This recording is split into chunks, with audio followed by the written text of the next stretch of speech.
In golf, it's no secret that we need good flexibility in order to make a good turn and rotate well in the swing. A lot of the flexibility in the turn we make in golf comes from our thoracic spine, or the middle portion of our spine. Today we're going to talk about how to stretch that area out and then how to maintain that flexibility and make sure it's strong by doing some strengthening exercise to follow this up. So the first exercise we're going to work on is the stretch portion. In order to do this, I'm going to have my hands overhead and I'm going to cross my legs in this position here. If this is hard on my shoulders in this position here, I can just cross my arms. Keeping my legs together holds my lower body a little bit more in place so I can isolate that middle portion of the spine a little bit better. From here, I'm going to rotate to the side until I feel a little bit of a tightness, and then I'm going to bend sideways towards that side. And I'll take 2 deep breaths. On those breaths, I'm going to focus on breathing and expanding my ribs. From here, I'm going to come out of the rotation, or out of the side bend, rotate a little further and side bend. And 2 deep breaths. Come out of the side bend, but keep that rotation. Rotate a little further, side bend, 2 deep breaths. I would suggest now you come and repeat this on the other side by rotating, side bending, 2 deep breaths.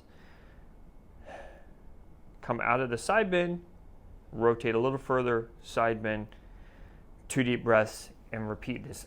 I may do that rotation, side bend, and 2 deep breaths piece anywhere from 3 to 5 times on each side, or until I feel like I'm not really gaining much motion anymore.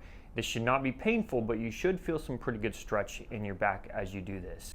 Now that we've stretched our body out, we're going to perform a little bit of strengthening work for that rotation.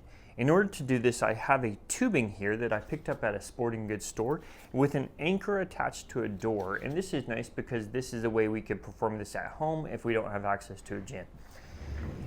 In this position, I'm going to keep my knees together to keep my pelvis locked in a little bit. And I'm going to get to the point where I feel a little stretch in the band. So the band is pulling me into spine rotation already this way. And then I'll work and pull against that resistance the other direction. Back and forth. And I can repeat this on both sides.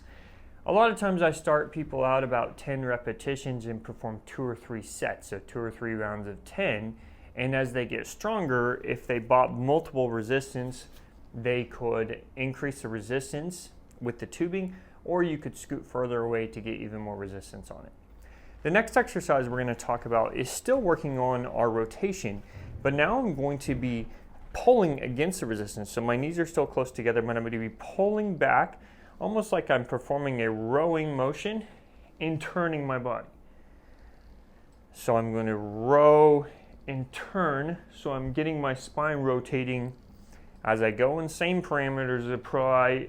I would probably start out about 10 repetitions, 2 or 3 rounds of that, or 2 or 3 sets of that, and perform that on each side.